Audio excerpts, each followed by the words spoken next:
Welcome to Techno Info Ed. Let's dive into a vital financial diagnostic that every entrepreneur must master to evaluate their business health. Today, we are analyzing a startup that has deployed an initial capital investment of 6 lakh rupees, yielding an absolute net annual profit of 90,000 rupees. While making a profit is a fantastic start, we need to look past the raw numbers to evaluate how hard that capital is actually working. To do that, we are going to apply a foundational financial metric, the return on investment, or ROI formula.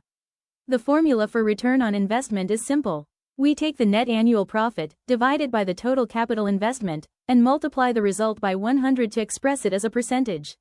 Let's apply the exact data from our scenario.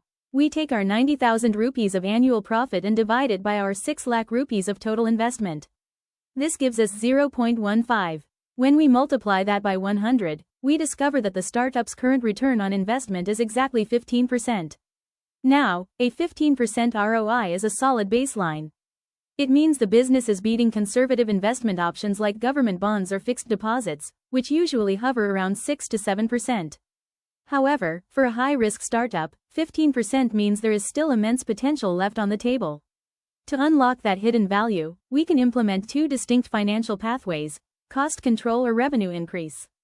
The first pathway is cost control. If market conditions prevent you from scaling up your sales right away, you have to maximize efficiency from within. Management needs to audit their expenses, eliminate manufacturing waste, and renegotiate raw material contracts with vendors to secure bulk discounts.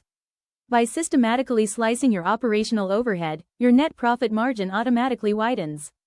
Because your investment base remains fixed at 6 lakh rupees, your overall ROI percentage surges upward. The second pathway is driving a targeted revenue increase. The goal here is to expand your top-line sales without introducing massive new capital costs.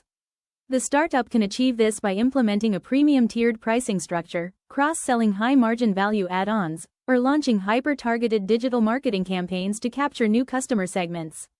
Driving up sales volume increases your total profit way past 90,000 rupees, significantly boosting the financial efficiency of your original investment. Ultimately, calculating your ROI tells you exactly where your business stands today, but applying smart cost controls and revenue building blocks is what allows you to scale it into tomorrow.